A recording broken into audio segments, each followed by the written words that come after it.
semua, selamat datang di Bisik Bincang Asik. Nah, jadi teman-teman, di sini kita kedatangan tamu spesial yaitu Ibu Meli sebagai selaku kepala sekolah SDN 138 Kota Jambi. Ibu, terima kasih atas kesediaannya untuk meluangkan waktu untuk berbincang asik bersama kami. Ya, sama-sama. Alhamdulillah ya bisa bergabung di podcastnya Bisik ya. Bisik PPL SD Negeri 138 Kota Jambi. Ibu kan sebelum menjadi seorang kepala sekolah nih Ibu pernah mengajar. Nah, tentunya dalam mendesain sebuah pembelajaran itu kan terdapat tujuan pembelajaran Ibu. Ya. Nah, mengapa tujuan pembelajaran itu menjadi penting dan bagaimana Bu kita bisa dapat melihat kemampuan peserta didik dari tujuan pembelajaran tersebut? Baik, sebelumnya Ibu ceritakan dulu ya, memang sebelum menjadi kepala sekolah Ibu adalah guru di SD Negeri 47 Kota Jambi, tepatnya di daerah Pelanai-Pura gitu ya. Nah, memang karakteristik siswa di sana itu cukup menyenangi hal-hal yang berbau psikomotor gitu ya, melalui pembelajarannya atau permainan. Jadi Ibu selaku guru di sana itu memang meng-create tujuan pembelajaran yang disesuaikan dengan karakteristik siswa. Nah, itu dulu pentingnya. Jadi pertama itu melakukan asesmen awal. Pemetaan itu penting. Di mana minatnya, di mana profilnya, itu semua kita data dengan baik. Kita harus mengetahui detail karakteristik peserta didik gitu ya. Nah, kenapa tujuan pembelajaran itu penting ya? Jadi tujuan pembelajaran ini adalah nanti muaranya kita melakukan pembelajaran. Jadi proses pun itu harus lihat dulu tujuan pembelajarannya apa. Asesmen juga lihat kembali ke tujuan pembelajarannya apa yang diinginkan gitu. Apa yang ingin dicapai oleh siswa melalui kegiatan apa. Kemudian sampai kepada kadar yang harus dicapainya tuh ukurannya seperti apa, itu lengkap di tujuan pembelajaran. Seperti yang adik-adik sudah pelajari tentang ABCD ya, udah belajar kan? Nah, tentang pentingnya itu sangat penting.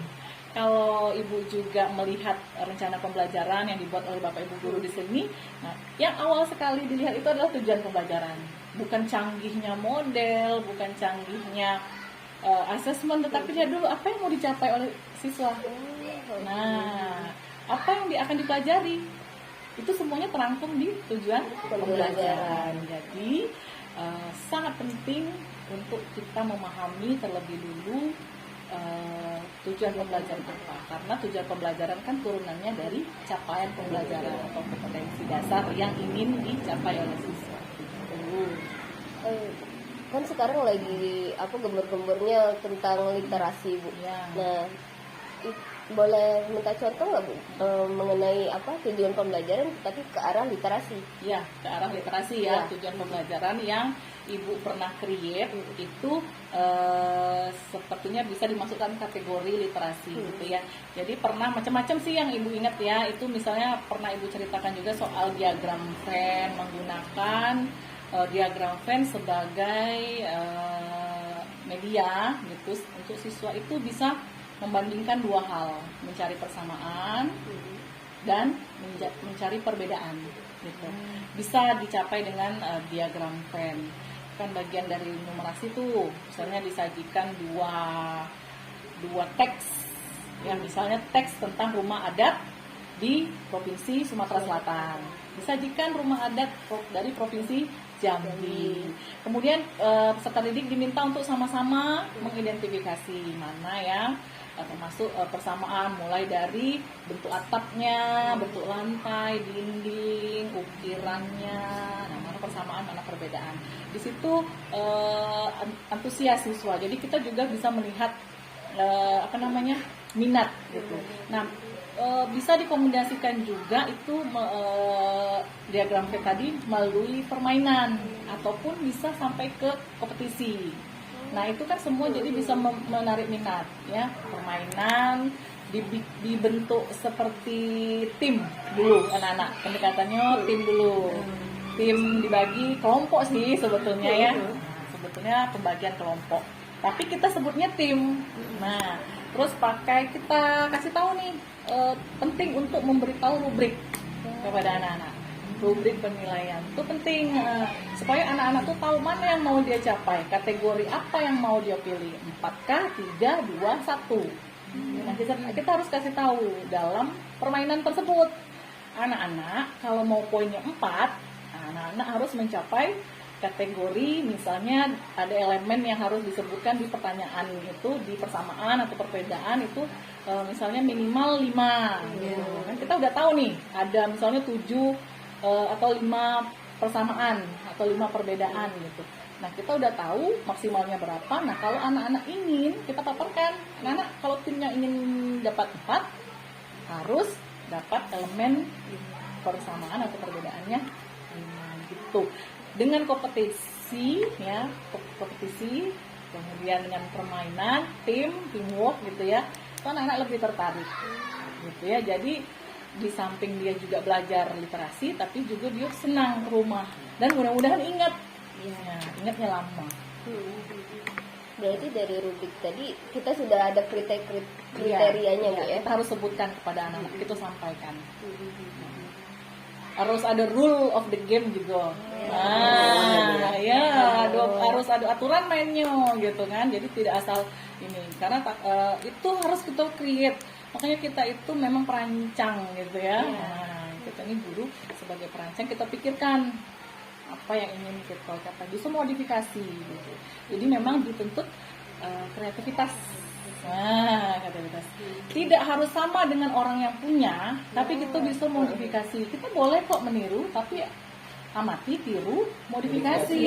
Jangan seperti bersama, dan tidak bisa sama karena keadaan murid yang ada di yang kita tonton misalnya YouTube gitu kan, itu beda dengan keadaan murid kita kan. Nanti juga akan kebentur tuh, oh ternyata aku seperti ini keadaannya, nggak bisa sama nih. Nah, keadaan di kelasnya tidak ada ini fasilitas, mungkin tidak sama dengan di YouTube, kita modifikasi gitu ya. Dari contoh kriterianya, Ibu bisa tolong dijelaskan kriteria penilaian ya. Oke, rubrik ya. Misalnya tim mampu menyebutkan 5 persamaan atau perbedaan. Nah, nanti kalau yang poinnya cuma 3, misalnya tim mampu menyebutkan 3 persamaan atau perbedaan. Tapi kalau bisa tim bisa menyebutkan 2, itu dapat poin 2. Kan kita rubrik kan? Itu kita, kalau yang Ibu simple aja gitu ya, pernah Ibu pelajari 4, 3, 2, 1. Kita bikin aspek-aspek kriterianya tuh, mau bagian apa lagi? Kekompakan misalnya. Kita bikin rubriknya. Terlihat 3 orang siswa yang bekerja, kemudian hanya 1 orang yang bekerja. Itu kan juga termasuk. Nah, jadi kan siswa tuh kalau denger rubrik itu dia langsung, oh berarti kita nih harus kerjasama ya, gitu. Harus semuanya bekerja. Dan mereka berusaha untuk menunjukkan kemampuan kerjanya gitu. Karena kita terlebih dahulu kasih rubrik. Harus ya. Jadi lebih jelas harus ya. Kemudian Bu, bagaimana cara kita agar melibatkan peserta didik? Kan setiap anak itu kan punya keberaniannya masing-masing, pemikirannya masing-masing. Nah, untuk kita dapat membuat mereka berani mengungkapkan pemikiran mereka itu bagaimana? Oke. Bagaimana cara melibatkan peserta didik agar dapat mengeluarkan potensi dari dalamnya, kemampuannya. Terlebih dahulu kita bisa sebelum awal pembelajaran barangkali harus mengenali ya kemampuan bakat alamiah dimiliki siswa. Barangkali ada yang memang bakat alamnya itu dia bukan di bagian presentasi, tapi di bagian tulis menulis gitu ya. Jadi kita tuh memang harus kembali ke kodrat alamnya gitu ya. Sebagai anak-anak itu mereka di mana sih posisi potensinya. Kalau memang potensinya itu tidak di bagian presenter gitu kan, jadi kita arahkan untuk boleh nanti dianjurkan ke tim kerjanya untuk sesuai dengan minatnya. Anak-anak, ini siapa yang mau jadi sekretaris yuk? Nah gitu, kita tunjuk boleh, atau mau mengajukan diri jadi ketua kelompok siapa di sini. Nah gitu. Jadi memang dengan seperti itu mereka diharapkan tuh bisa terlibat. Tadi strateginya juga rubrik itu kalau kita kasih tahu, mudah-mudahan juga terlibat aktif dia jadinya. Apalagi kita memang awal sekali memikirkan mana sih tujuan pembelajaran yang sesuai dengan karakteristik minat. Itu otomatis kalau sudah minat jadinya tertarik dan dia akan terlibat di dalam pembelajaran. Strateginya ada lagi sih, kita harus melatih fokus juga. Melatih fokus anak-anak untuk tetap stay pikirannya di dalam kelas, ice breaking lah gitu kan, yang berkaitan dengan konten. Atau selain itu bisa juga ini kita itu juga menyediakan berbagai sumber konten. Jadi jangan hanya teks yang disajikan, misalnya bisa juga audio visual gitu ya, disajikan berbagai konten. Itu mudah-mudahan kan kadang-kadang ini ada, kalau kita hanya teks ya, misalnya contoh ya, ini disajikan ke anak. Nah anak yang sukanya audio visual dia tidak terfasilitasi. Jadi kita harus menyajikan dulu beragam dulu sumber yang mereka mau pelajari. Jadi memang boleh, ini ada teks nak, tapi ibu juga punya nih rekaman YouTube terkait konten hari ini, materi hari ini, sajikan dulu. Jadi anak yang audio visual pun juga bisa terlibat gitu. Jadi memang penting untuk beragam, sesuai dengan UDL, Universal Design for Learning. Pernah dengar? Pernah ya. Itu untuk anak-anak yang pendidikan inklusif. Lagi-lagi, kenapa? Karena misalnya kita masuk sebuah bangunan yang menerapkan sistem UDL tadi, Universal Design for Learning, itu terfasilitasi semua. Dari struktur-struktur bangunan, itu ramah untuk anak yang penyandang disabilitas gitu kan. Nah, kita di kelas juga harus seperti itu, menyajikan pembelajaran dengan nyaman kepada semua. Nah, gitu. Jadi tidak hanya ke klasikal teks saja yang kita berikan gitu kan. Nah, jadi semua media itu bisa kita manfaatkan. Ya, gitu ya. Terus Bu, apa saja hambatan yang menimbulkan kecilnya pengambilan resiko, kemudian rendahnya imajinasi dan kurangnya keberanian untuk berpendapat, jadi sehingga anak tersebut menjadi batal Bu untuk mengungkapkan pendapat. Oh gitu, keberanian ya. Nah, makanya penting untuk memberikan apresiasi. Makanya ketika dia menunjukkan suatu respon, misalnya bagus ya menurut kita, langsung kita apresiasi. Nah, ya jangan setelah pelajaran baru dia apresiasi gitu kan. Lama dia nunggu. Jadi kalau kita sering membudayakan langsung, ibaratnya kayak to the point lah. Dia sudah berbuat tuh langsung diapresiasi. Itu biasanya jadi dia meningkatkan ini keterlibatan kan. Berarti pentingnya komunikasi termasuk Bu ya? Iya. Itu sangat penting komunikasi. Komunikasi antara guru dan siswa ya. Terus antara siswa dengan siswa juga penting. Jadi semuanya berperan lah Bu ya? Iya, semuanya faktor pendukung ya. Mempengaruhi ya, saling mempengaruhi gitu ya. Iya, saling berhubungan. Kan begitu? Bu, di dalam kegiatan belajar kan pernah kami melihat ada seorang anak, dia tuh sama sekali tidak ingin belajar, memperhatikan, tapi secara tidak langsung anak itu teralihkan dengan kegiatannya sendiri. Seperti dia menggambar, padahal sudah ditegur misal, sudah ditegur atau suruh untuk menjawab soal, tapi kembali lagi Ya, dia pas punya dia kayak duduk punya lagi, dunia sendiri iya. ya. Nah, menurut ibu bagaimana mengatasi anak yang seperti itu? Iya, pertama sekali itu kita tuh harus tahu dulu, oh ini karakteristik anaknya seperti apa. Harus ada yang namanya identifikasi. Nah, ya, kenapa dia punya sendiri? Takutnya dia punya kategori siswa yang punya diri sendiri apa? Siapa yang tahu? Kalau anak yang punya dunia sendiri itu biasanya tergolong apa namanya? Siswa yang apa ya, pernah dulu tapi dia ya bisa menjurus ke apa gitu. Kadang-kadang kadarnya kan bisa kurang bisa lebih ya, anak ini Iya. benar atau tidak itunya tuh ya. Karakteristiknya gitu. Karena yang hanya punya wewenang menilai itu psikolog sebetulnya. Ya, tetapi kita bisa juga mencoba untuk mencari tahu dengan identifikasi tadi. Misalnya ini udah termasuk ini nih. Ayo, kalau yang punya dunia sendiri itu termasuk apa? Anak dunia sendiri, dia seperti ada ya di kelas ya. ada. Iya. Pas Pas. Portland ditanya dulu kan, dan jangan langsung ibu jawab ya. Oke.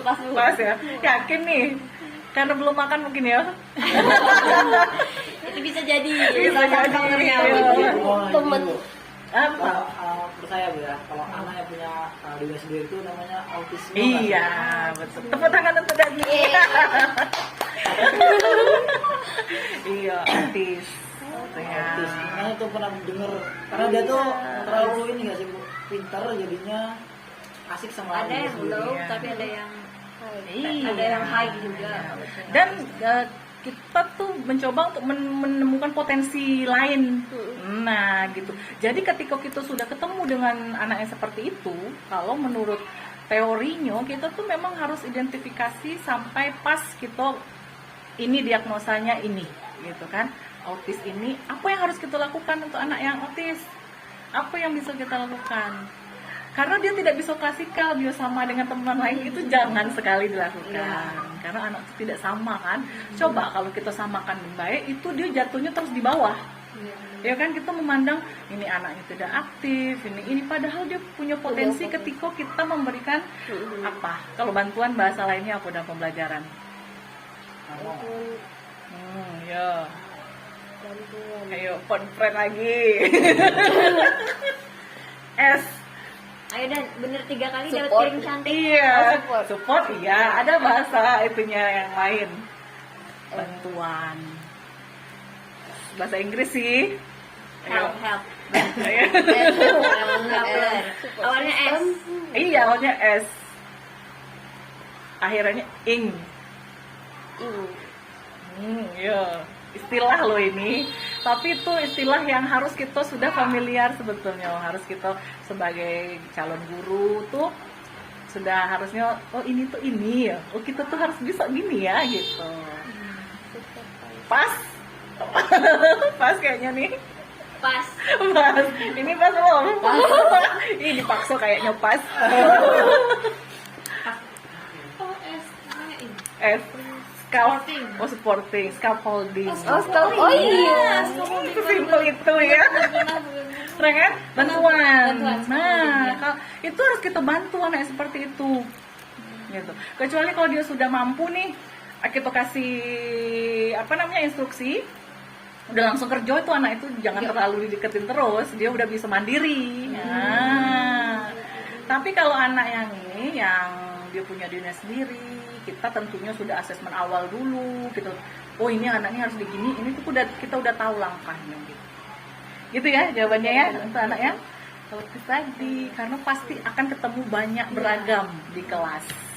Semua hampir kalau rata-rata ibu sharing itu dengan kawan-kawan SD lain, berbagai kegiatan acara, tidak ada yang sempurna di kelas gitu mendapatkan anak yang semuanya tidak ada. Begitu ya. Pasti semua dengan karakteristik masing-masing ya. Jadi kita harus memperkaya pengetahuan kita ya, Bapak Ibu calon guru nih. Ya, sudah siap? Welcome to the jungle gitu kan. Nah, iyalah, ini nih apa namanya tuh? journey gitu kan, petualangan jadi guru tuh, ketemu kayak gini harus kayak gini, ketemu anak gini harus kayak gini, pengalaman yang memperkaya kita. Pernah yang Ibu baca ya, tidak akan sampai ke titik akhir. Ya, perjalanan guru untuk, karena kita bukan menghadapi benda mati kan. Bahkan benda mati misalnya sejenis peraturan, kertas, itu semuanya bisa usang. Ya kan, teori pun bisa digantikan nggak sih? Iya, Apalagi pengetahuan tuh juga terus refresh, apalagi untuk anak-anak. Ya. Apa lagi nih? Apa ya? Teman-teman ada yang ditanyakan? Iya, ada yang nyangkut di Iya, kepalanya atau gitu kan. apa yang ada gue, oh anak ini begini, mungkin aku bisa bertanya kepada Bu Meli gitu. Iya, dikaitkan gitu ya dengan pengalaman selama PPL di sini, apa yang ditemukan gitu ya. Kalau udah kita lanjut pertanyaan ya. Betul. Ada? Ibu lanjut. Oh, lanjut dulu. Oke. Pas gitu ya. Pas. Apa tuh, Bu? Ini, Bu. Dalam kegiatan belajar untuk penampilan kemampuan puncak siswa, pekerjaan rumah dan pengalaman di luar kelas apa yang diperlukan untuk memungkinkan peserta didik itu dapat mengembangkan dan memperdalam pengetahuan mereka, Bu, mengenai ide-ide yang penting. Oke. Cerita sedikit soal pengalaman kolaborasi, kenapa ini penting? Jadi ya, dulu kan pengalamannya COVID nih, ya kan, PPG-nya saat COVID. Jadi apa yang bisa di-create tentang membuat ekosistem alam, ekosistem buatan, membuat ekosistem buatan dan miniatur ekosistem air. Nah, jadi kan siswa diminta untuk kolaborasi dengan orang tuanya, ada dengan kakaknya di rumah. Jadi penting mencari, meng-create tujuan pembelajaran yang meminta siswa untuk kolaborasi di rumah. Jadi pengalaman kolaborasi itu penting kita ajarkan. Kenapa? Kenapa penting? Kita supaya siswa itu kompetensinya itu bisa berkolaborasi dengan baik. Nanti kan ada rubriknya kan yang kita bagus gak dia kolaborasi dengan orang tuanya nih, nyambung gak tugasnya itu gitu, chemistry-nya apa. Jadi kita itu ya asesmennya jangan hanya teks. Nanti wawancara kita tuh dengan satu-satu anak kita sempatkan, gimana kemarin tuh nak proyeknya gitu. Iya Bu, kami kan pergi dengan orang tua kami Bu, gitu kan. Terus cari ikannya itu langsung kami masukin air keran katanya kan. Terus mati ikannya Bu setelah kami masukin di dalam. Berarti kalau menurut orang tua kami Bu, katanya air keran itu ketika langsung dimasukin ikan kan kadar apa sih namanya kalau air keran tuh kadar pH juga apalagi tuh pemutih ada obat-obat. Iya, kayak di kolam renang itu Ini pakai pemutih ya. Kalorin. Iya, jadi kandungan air keran itu ketika langsung dimasukkan ikan ke dalamnya ternyata bisa menyebabkan ikannya tuh mati, gitu kan. Nah, jadi itu pengalaman yang dimiliki siswa. Jadi lebih banyak create menuntut siswa untuk kolaborasi. Kenapa penting? Siapa yang tahu? Wah, balik nanya nih ya narasumber. Kenapa kolaborasi penting untuk skill siswa di masa yang akan datang? Karena kalau menurut Ilham kolaborasi kan kalau misalnya hanya dapat panduan di sekolah aja, sedangkan di rumah tidak juga collab dengan yang di sekolah itu, jadi nggak terpantau ketika di rumah itu. Jadi misalnya kegiatan di rumah itu juga harus kolaborasi dengan sekolah kan. Jadi biar bisa jalan dengan satu tujuannya tujuan pembelajaran bisa tercapai kan. Oke, itu menurut Ilham harus dapat semua yang menurut Dani. Kenapa kolaborasi itu penting untuk siswa? Coba. Udah apa kan ini settingnya harus tanya balik ya. Ya tadi kata ibu kan biar kita tuh bisa dapat pengalaman, murid itu bisa dapat pengalaman langsung dari orang tuanya kan buat tadi. Ya. Nah dengan pengalaman itu pastinya murid itu bisa lebih paham gitu apa yang dikatakan orang tuanya, karena orang tuanya itu pasti udah mengalaminya langsung. Oke, kalau Manu, oh iya, silakan. Udah gak sabar gitu kan. Iya, takut lupa betul. Juga dalam mata aku Udah nggak tahu lagi. Coba ya. Mungkin Bu, kan anak tuh kan tidak 24 jam itu di sekolah. Ya. Ada di rumah juga. Nah, jadi pelajaran di sekolah itu juga harus dilakukan lagi di rumah. Karena kalau anak itu nggak pelajarannya itu cuma di sekolah, nanti kalau di rumah seperti kata Ilham tadi itu bakal lupa gitu. Jadi perlu dievaluasi lagi di rumah dengan bantuan orang tua tadi. Gitu. Kenapa kolaborasi itu penting ya udah diajarkan ke siswa. Oke. Iya. Kalau menurut Udah sabar ya. kenapa kolaborasi penting ya? Iya. Untuk ini juga kita pada masa ini aja dituntut untuk kolaborasi tersebut. Untuk bisa bekerja dengan tim, apalagi nanti generasi anak-anak yang masih kecil nih. Jadi mereka tuh dituntut dari sekarang untuk berkolaborasi gitu. Biar nanti kedepannya mereka bisa bekerja dengan tim yang lebih baik gitu. Oke, Melia? Baik Bu. Jadi tidak ngantuk kan? Jadi Nanti habis ini pertanyaan apa lagi ya? Yang bilang tadi kan Ibu Meli. Iya, jadi kita bahas semuanya. Menurut Melia Bu ya, Kenapa kolaborasi penting kolaborasi itu sangat penting karena bukan hanya kolaborasi antara murid dengan orang tua, orang murid dengan guru, orang tua dengan sama-sama guru juga penting. Karena untuk melihat bagaimana sih perkembangan anak-anaknya. Karena seperti kata Isna ini tadi, anak tidak 24 jam ada di sekolah. Jadi diperlukan dukungan dari orang tua bagaimana perkembangan anak ini tadi. Karena kan ini kan anak kita kan di rumah, kita guru selagi di sekolah membimbing anaknya di sekolah, jadi diminta kolaborasinya kerjasamanya dengan orang tua, coba juga dilihat perkembangan anaknya di rumah seperti itu. Jadi sangat penting kolaborasi itu untuk perkembangan anaknya. Pas. Udah diambil semua kan jawabannya. Berarti ada ya. Pas pentingnya kolaborasi untuk anak ya. Kolaborasi ya. Ayo lo nunggu. Enggak sih Kak, tapi enggak sih. Kami sih dibanding pertanyaan selanjutnya. Makanya dia lagi mikir ini pertanyaan apa lagi nih nanti nih. Sulit ditebak loh. Benar. Jadi kenapa kolaborasi itu penting? Saya setuju dengan pendapatnya Nila. Karena kedepannya anak itu kan, kita kan sebagai makhluk sosial nih Bu, harus bisa berinteraksi dengan satu sama lainnya. Jadi dengan menerapkan pendekatan kolaborasi, anak tersebut bisa lebih mudah untuk menjalankan kehidupannya Bu. Misalnya nih, saya satu anak tidak mengerti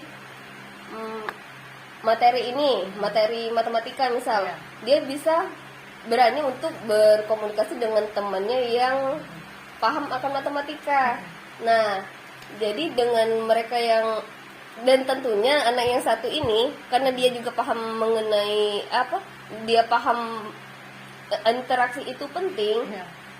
Jadi anak yang ini bisa membantu temannya yang tidak paham tadi. Seperti rekan sejawat ya. Tutor sebaya. Ada istilah gitu kan. Jadi itu memang sangat penting Bu. Kolaborasi. Sepertinya sudah mewakili semua jawabannya. Tepuk tangan dulu deh. Jadi pemirsa, saya ambil alih dulu podcastnya gitu ya. Jadi memang seperti yang adik-adik katakan tadi ya, kolaborasi itu memang penting. Kalau Ibu bilang skill masa depan ya, kadang-kadang tidak cukup untuk sampai dia tuh pinter untuk diri sendiri, jenius untuk diri sendiri, tetapi dia kurang bisa bersosialisasi. Nah itu tuntutan yang ke kita menanamkan nilai-nilai karakter ya. Bu, boleh izin bertanya. Pertanyaan. Ya. Jadi kan tadi pun kolaborasi antar orang tua nih Bu. Ya. Nah, bagaimana jika mendapatkan peserta didik atau murid kita itu yang orang tuanya itu mempunyai kesibukan seperti kerja mungkin, pokoknya kesibukan yang jarang orang tuanya itu di rumah. Jadi sehingga di rumah itu anak itu kurang perhatian orang tuanya. Jadi bagaimana cara berkolaborasi dengan orang tuanya gitu. Mau nyindir Ibu ya? Bisa merasa tersindir. Ini tidak ada maksud Bu. Gak apa-apa, bagus kok pertanyaannya. Berarti kita langsung belajar dari yang berpengalaman. Iya, saya kan juga orang tua ya, dengan anak 3, dengan mungkin tahu sendiri lah kan, dengan kesibukan, perginya pagi, pulangnya sore, ketemu sore dan harus menghadapi nih, gitu kan, masukan dari 3 orang di rumah ya, masukan. Nah, jadi memang ketika kita di grup WA, kita kan bisa komunikasi dengan guru kan di grup WA ya. Nah, jadi apa informasi hari ini gitu. Sebisa mungkin seharusnya guru bisa komunikasi dengan wali murid ya. Bapak, Ibu, Mama, Papa, tadi saya sudah ada, kalau ada karakteristik orang tua yang seperti itu memang indikasi kesibukan, kita tuh bisa follow up ulang. Jadi kita tuh jangan cuek gitu. Oh, ini udah tahu nih orang tuanya sibuk, tidak dihubungi kembali gitu kan, minimal ya follow up lagi kan. Follow up-nya tuh gini, dia udah tahu nih pasti sibuk, mungkin pas kita chat di grup nggak terbaca gitu ya kan, karena kita udah tahu karakternya memang kesibukan gitu. Jadi kita bisa kita tuh harus toleransi, memahami gitu kan, karena kondisi kan bekerja dan sibuk gitu ya. Ketika di follow up udah sampai rumah, posisi sudah tuh guru harus sore ketika pulang kita harus tahu dulu nih orang tua ini pulangnya jam berapa dan kita bisa menghubungi jam berapa. Jadi pas tuh timingnya gitu kan, kita dihubungi nih orang tua ya, saya dihubungi. Nah, ketika dapat WA dari guru kelas, misalnya ada instruksi membawa peralatan ini untuk kolaborasi, diminta orang tua bisa kolaborasi dengan siswa gitu kan. Nah, kalau saya pribadi, kalau ibu pribadi itu merasa tertantang orang tua untuk mewujudkan, karena rengekan anak juga kan. Ayolah Bu, ini ada tugas gini, Bu diminta gini gitu kan. Terus ayo ibu harus ngapain kayak gitu kan. Padahal udah capek kan, ibu harus ngapain. Nah, ketika guru memberikan informasi ulang, informasi itu insya Allah ya, kalau misalnya memang orang tua itu memikirkan pendidikan ke anak-anak tentang kolaborasi ini bermanfaat gitu kan, kolaborasi mungkin dibikin video, orang tuanya juga nyampil di sebelahnya, wawancara antara ibu dan anak, jadi ada bonding di situ gitu kan. Jadi penting lah gitu ya. Jadi kalau ada ketemu dengan orang tua yang sibuk, jangan lupa untuk informasikan ulang. Itu poinnya. Memang banyak, atau kita komunikasi, jam berapa sih bisa saya berikan informasi ulang, bagusnya gimana, supaya tadi sudah sampai belum ya informasi di grup. Oh iya, tadi tentang apa tuh teacher gitu kan. Oh tentang ini tentang ini ya, kita langsung respon. Nggak apa-apa kita capek sedikit kan sebagai guru kan, tetapi anak-anak dapat esensinya untuk kolaborasi. Itu ya tantangannya. Tantangan sebagai guru. Ada yang lain? Pertanyaan? Cukup dulu, lanjut pertanyaan ini ya. Iya. Tenang, nanti ibu bertanya lagi. Kami udah deg-degan ini Bu. Masih panjang kan pertanyaannya kan? Iya. Betul. Ibu kan di kegiatan akhir pembelajaran itu kan ada kegiatan evaluasi, ada refleksi kan. Nah, bagaimana cara kita agar membantu peserta didik itu mengingat memikirkan kembali tentang pemahaman mereka tentang ide-ide atau materi yang telah disampaikan sebelumnya. Oke, terlebih dahulu ya, anak-anak itu kan memang step by step urutan dari langkah pembelajaran tuh, anak-anak tuh memang terlibat sebaiknya, supaya nanti direfleksi dia bisa menceritakan apa yang dia sudah pelajari. Jadi pentingnya itu kan refleksi di akhir, kita tuh penting menjaga step by step langkah pembelajaran supaya tidak ada yang lewat di anak gitu ya. Atau kalau dia punya kebutuhan khusus gitu ya, kita pendekatannya mungkin akan berbeda lagi, tuntutannya di asesmen formatif mungkin akan berbeda lagi. Jadi direfleksi gitu ya, untuk menjaganya itu di langkah pembelajaran, supaya nanti dia bisa memastikan anak itu bisa mengulas kembali apa yang sudah dipelajari di keterlibatan ya. Pastikan anak terlibat. Iya. Habis pertanyaannya? Belum ya. Apa mau ditanya? Ibu, kemudian kan bagaimana peserta didik itu didorong untuk memikirkan pembelajaran mereka sudah. Nah, kemudian refleksi ya. Kan ada kegiatan penilaian diri, evaluasi diri dan penyesuaian. Nah, bagaimana cara kita membimbing peserta didik di dalam tahap-tahapan tersebut? Dari penilaian diri tadi, evaluasi diri, dan kemudian penyesuaian tadi. Oke. Kalau evaluasi diri tuh memang lebih ke penilaian self assessment namanya, ya kan? Pernah kan dengar self assessment? Itu sama dengan kita membuat jurnal habis ngajar buat jurnal, habis belajar buat jurnal refleksi namanya. Aku sih pengalaman itu nak kita ceritakan dulu gitu kan, jangan langsung kita tuntut nah harus ada pengalaman, harus ada teorinya, harus belajar seperti apa, pembelajarannya seperti apa, dan kedepannya mau seperti apa gitu. Nah kita biasakan teruskan. Oh pembelajaran itu nak poinnya pengalaman dulu, bukan pengalaman sih, peristiwa. Refleksi itu pertama sekali, refleksinya macam-macam refleksi itu, peristiwa yang terjadi. Mulai dari tadi ibu guru awal-awal sekali memberikan kami sebuah video, itu peristiwa kan? Nah diajarin tuh siswa bikin refleksi yang ada unsur peristiwanya di dalam. Ya, ajarin anak-anak tuh membuat struktur. Sekali waktu sisakanlah beberapa JP untuk melatih refleksi, karena ujuk-ujuk diminta tuh nggak adil kan? Nggak pernah diajarin cara bikin jurnal refleksi. Tahu-tahu anak disuruh bikin refleksi. Bener nggak? Nah, diajarin. Unsurnya tuh ini nak dipaparkan. Kalau di peristiwa tuh mulai dari awal ibu ngajar tadi, apa yang kamu lakukan, apa yang terjadi di kelas tuh ceritakan semua. Gitu.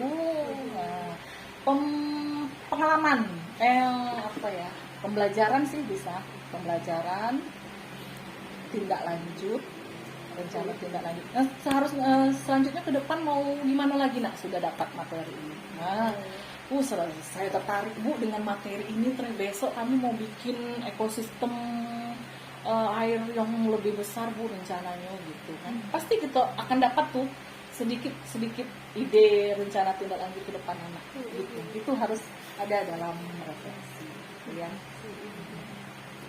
Kemudian Bu, kan tadi sudah Ibu mengenai masa depannya kan. Nah, di sini ada pertanyaan, bagaimana pendidik akan terlibat dalam evaluasi diri akhir untuk mengidentifikasi diri, kemudian menetapkan tujuan masa depan, dan yang terakhir memiliki semangat nih Bu dalam belajar. Wah, ini menarik nih.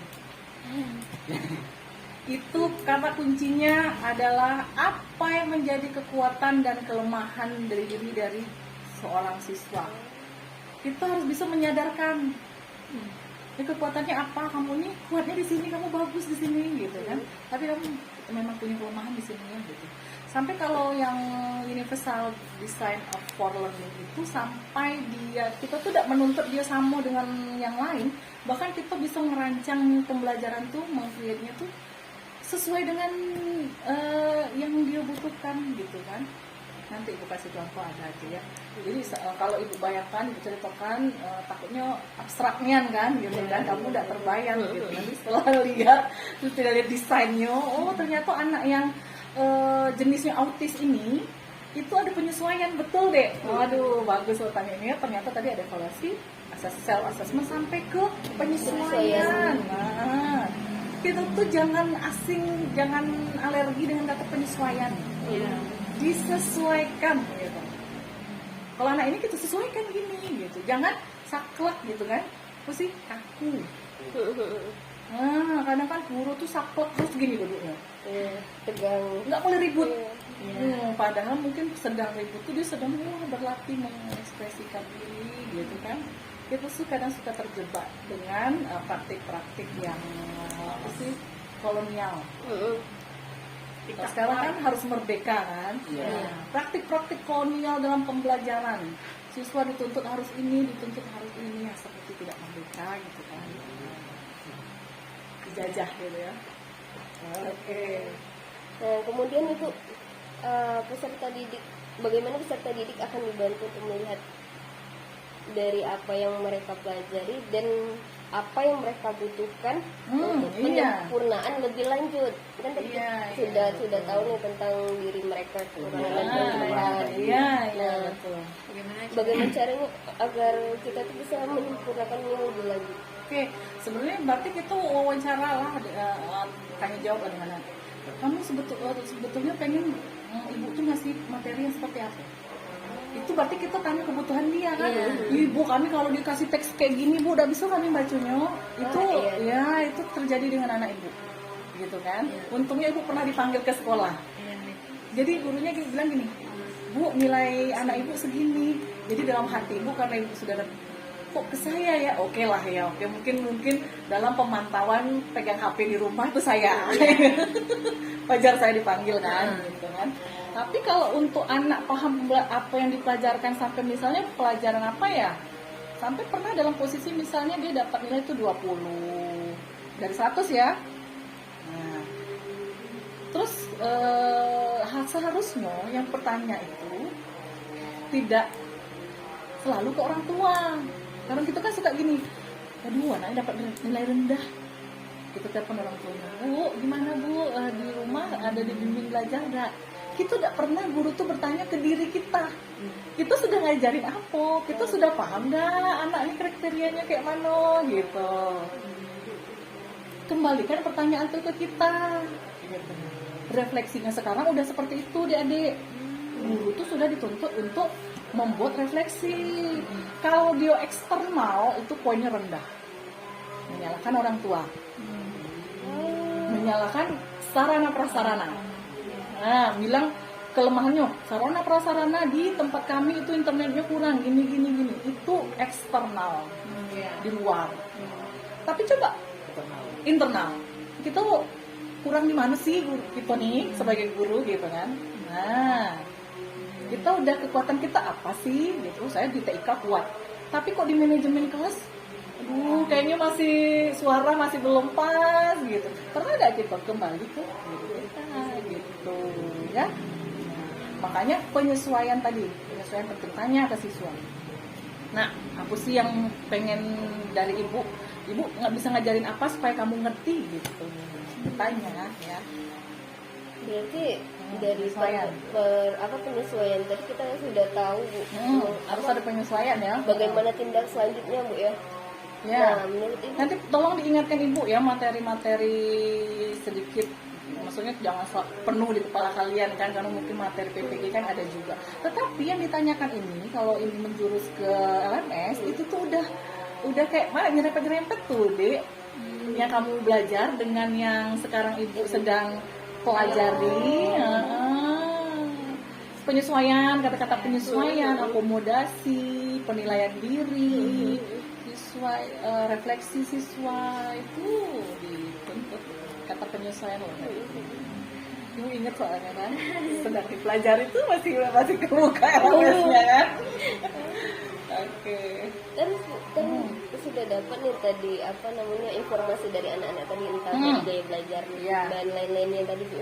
Bagaimana cara kita mengakomodasi belajar mereka tapi dengan keadaan kekurangan kita tadi Bu, misalnya internetnya tidak memadai atau lainnya kurang.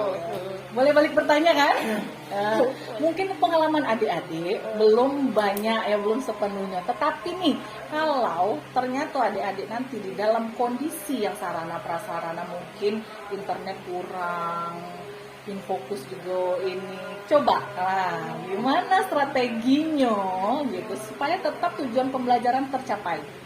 Apa yang bisa dilakukan? Yuk, mulai dari sini. Mau muter ya? Dari sini lah. Gantian ya. Ladies first. Bernapas dulu kan, bisa bernapas. Misalnya Bu, menyesuaikan dengan lingkungan. Kan internetnya nggak ada nih. Berarti kita bisa Ini nanya balik nanya. Nanya tapi jawab sendiri. Bener. Tapi kan di akhirnya kan disimpulkan dari ibu. Nanti kan disesuaikan dengan ibu akhirnya apakah pernyataan kami sudah benar atau belum kan. Mana tahu ada yang melenceng kan. Jadi tadi apa jawabannya? Ditungguin. Jadi misalnya bisa menggunakan gambar kita membuat kayak menyesuaikan, misal di kota Jambi nih ada tugu kris. Nggak mungkin kan Bu, misalnya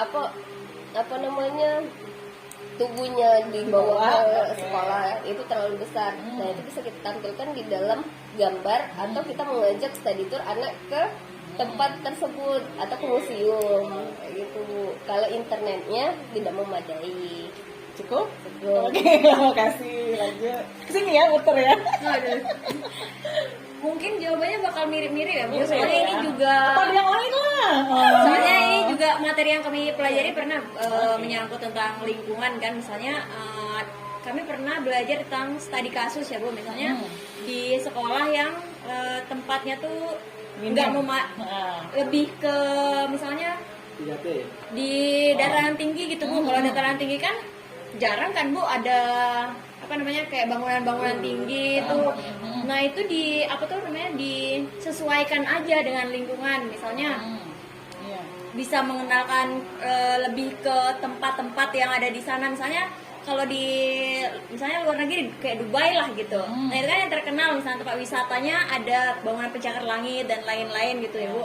Dia yang diperkenalkan bangunan-bangunan tinggi. Nah, kalau misalnya yang di daerah-daerah kayak gitu, dia wisatanya bisa diperkenalkan dengan lingkungan gitu. Misalnya tentang pantai atau makanan-makanannya, pokoknya disesuaikan sesuai kondisi lah di sekitaran sekolah Dengan tersebut. konten ya. Iya, Konten kita sesuaikan dengan lingkungan Iya. gitu ya.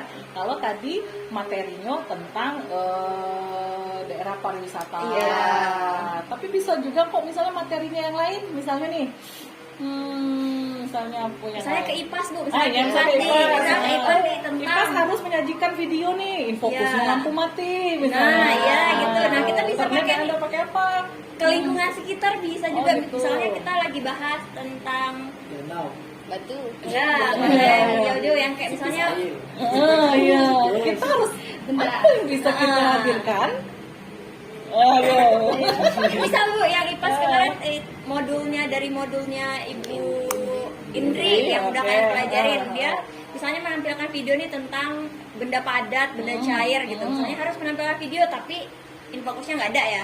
Nah, itu bisa anak-anak disuruh membawa benda konkret nih, misalnya batu, kan benda padat, air. Nah, bisa kita pelajari dari situ, Bu. Nggak harus teknologi terus, nggak harus kita bisa terjun ke lapangan gitu. Lanjut, Bu. Yang mana dulu nih? Lanjut. Sip dulu. Oke, Bu. Ya, Milia dulu ya. Bagaimana kalau sarana dan prasarananya itu tidak memenuhi ya, Bu, ya? Sesuai dengan yang kami pelajari, Bu. Nah, kita itu kalau dalam pembelajaran itu harus melihat lingkungan sekitar kita, bagaimana keadaan sekolah kita. Misalkan sekolah kita tidak memiliki fasilitas itu tidak mendukung, kita bisa menggunakan cara-cara lain. Itulah guru kita sebagai guru dituntut harus jadi multi talenta, Bu.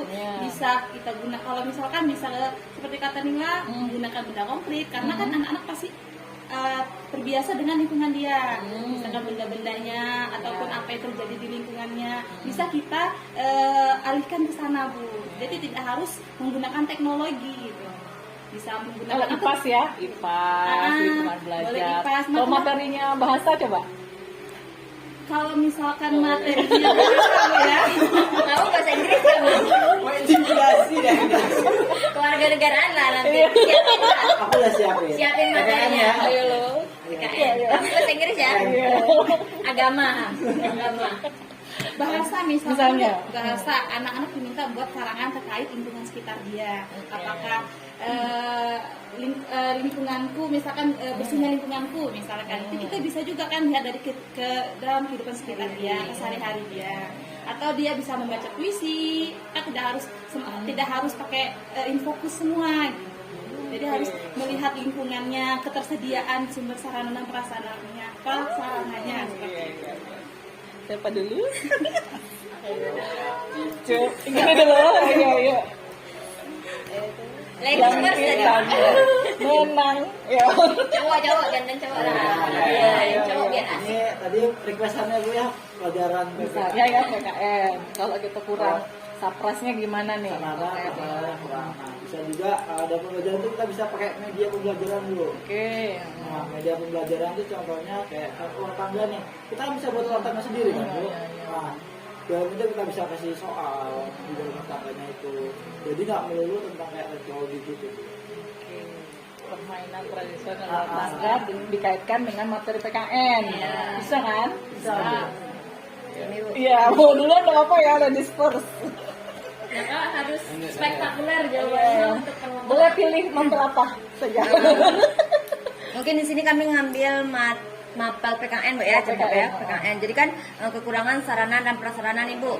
Nah seperti mapel PKN kan bisa ada materi keberagaman budaya nih Bu. Nah kan kalau sarana dan prasarananya kurang Fokus itu, dado. iya. Menjadikan audiovisual nggak bisa misalnya. Iya, Oke, nah, coba. mungkin kita bisa menyediakan pembelajaran itu yang menarik Bu, yang membuat siswa yang lebih aktif dari dalam pembelajaran tersebut. Misal nih Bu, kita bisa gunakan papan tulis saja, kita buat tabel, kita pilih, kita buat di dalam tabel itu seperti apa yang mereka sukai dari keberagaman, menghargai keberagaman. Misalnya kan materinya PKN nih Bu, yang apa yang peserta didik sukai, apa yang tidak mereka sukai, dan alasannya itu apa. Nah nanti setelah mereka mengerjakannya, nah mereka langsung presentasikan ke depan. Nah jadi kan mereka tuh mengapresiasi diri mereka sendiri dan menjelaskan, mempresentasikan apa yang mereka sukai dan mereka tidak sukai.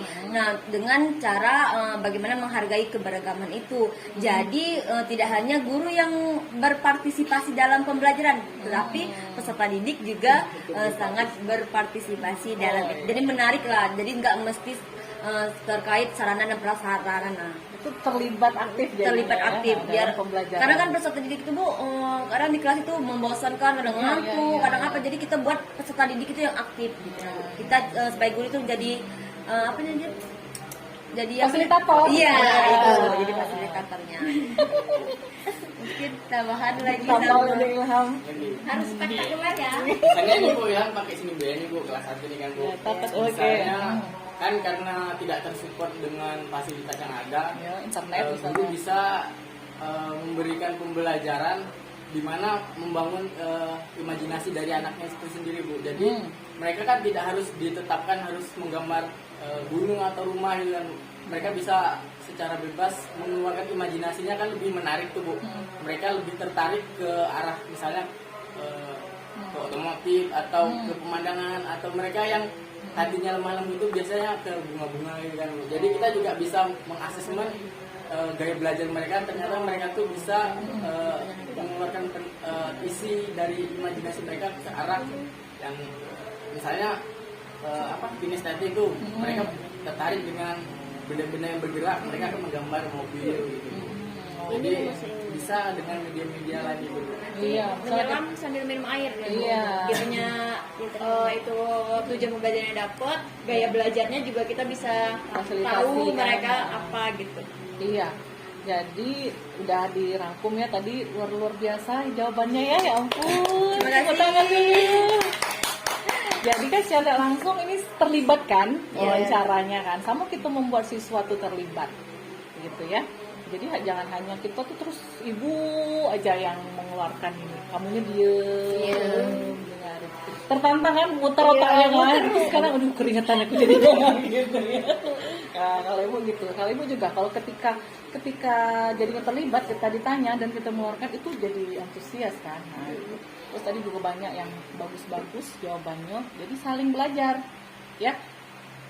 Dan insya Allah nanti saat ini nanti ada UKOM kan, uji komprehensif kah, atau uji yang terakhir itu apa kamu UKIN, ayo diminta tuh, dan harus bisa berargumen mempertahankan pendapat di depan dosen ya kan, seperti ini lah. Mau benar ataupun salah harus mempertahankan. Iya, coba dulu dengan prinsip, tapi kita terlebih dahulu sudah belajar dulu. Iya.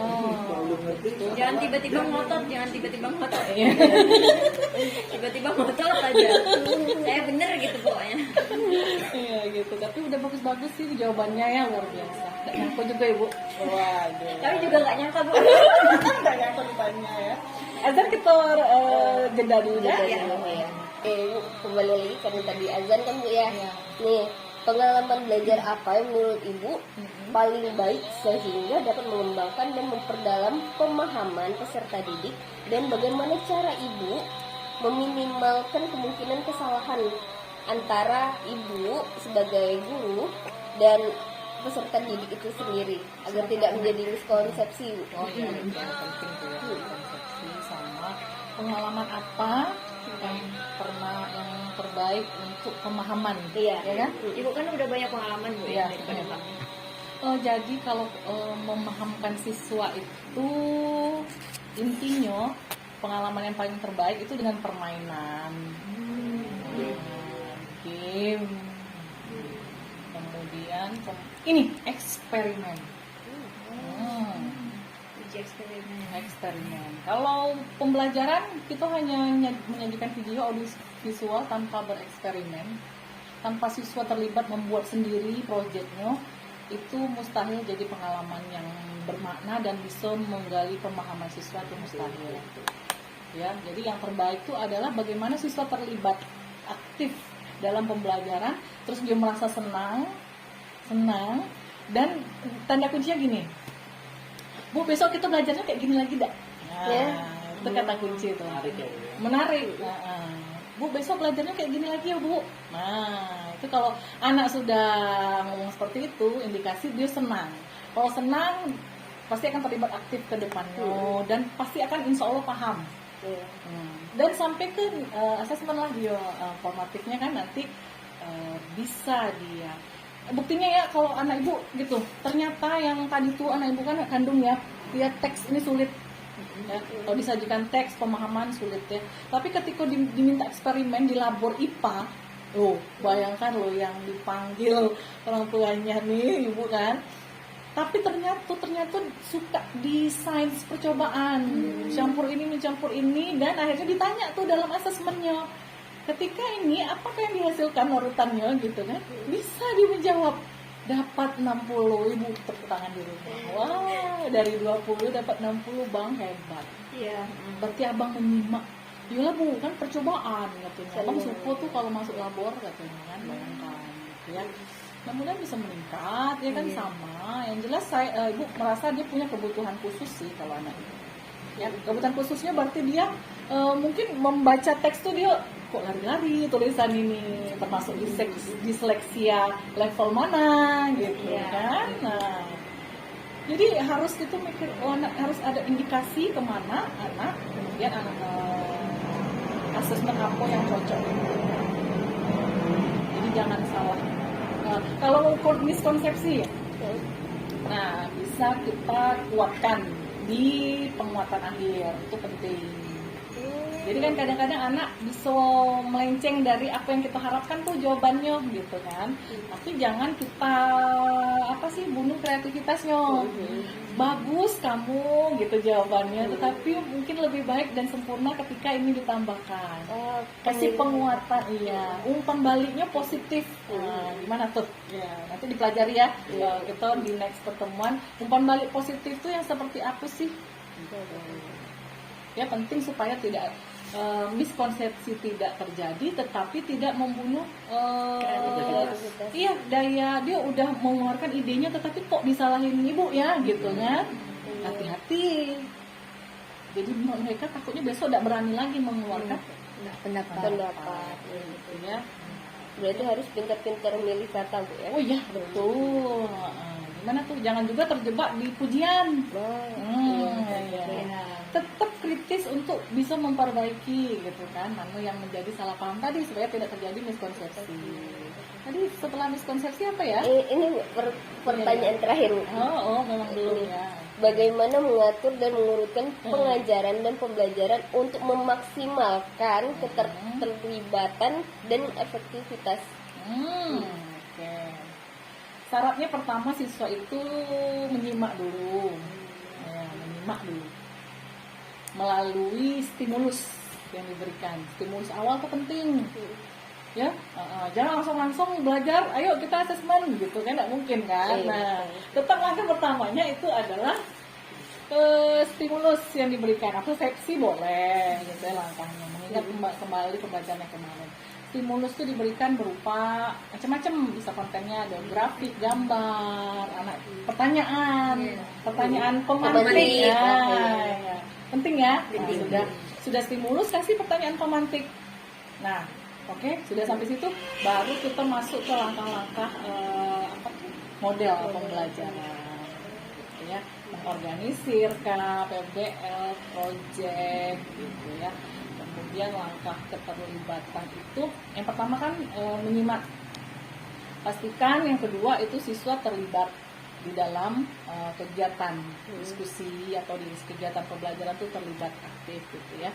Nah kemudian pastikan langkah selanjutnya itu adalah asesmennya sesuai gitu kan, asesmennya sesuai. Kemudian jangan lupa penguatan supaya menghindari miskonsepsi. Ya, presentasi boleh. Nah, presentasi di nomor berapa tadi? Pertama, anak menyimak dulu, stimulus, menyimak ya, stimulus. Kemudian organisir anak-anak pengalaman, dia dapat pengalaman belajar apa. Gitu. Jangan lupa juga mau menuju asesmen nih, dikasih tahu rubriknya gitu, ya. Biar lebih jelas Bu ya, Lebih mereka jelas menjawab apa yang soal. mau ditentukan apa sih. Nah, gitu. Adik juga kan pasti sudah gak asing dengan rubrik kan. Kalau di LMS dikasih rubrik. Tapi kami ini Bu, tantangannya masih ya di rubrik itu. Iya. Untuk ngejar rubrik. Kayak penilaian itu gimana, itu masih kurang. Membuatnya Bu, Membuatnya. penilaiannya sendiri ada. Dan kan kami misalnya buat modul harus ada rubrik. Iya. Kami buat itu juga. Modifikasi.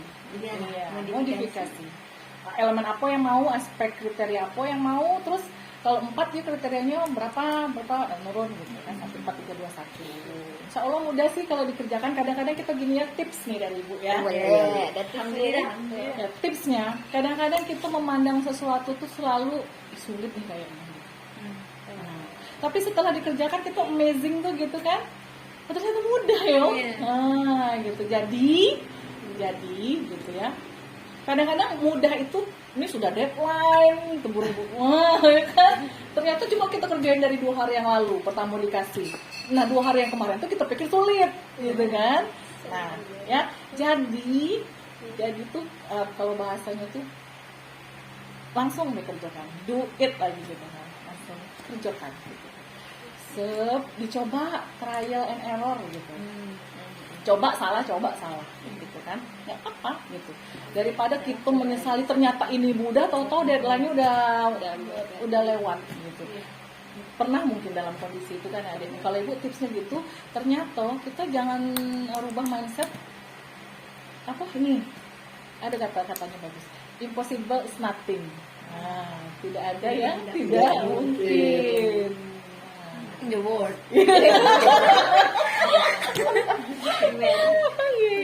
Every day. Iya betul. Itu tidak ada yang mungkin. Semua segala sesuatu itu bisa. Ya kalau kita mau berusaha. Gitu ya. Itu mungkin jadi penutup dari Ibu ya. Mudah-mudahan apa yang disampaikan sedikit mudah-mudahan bisa menambah wawasan adik-adik semua ya. Sampai berjumpa di kesempatan berikutnya ya.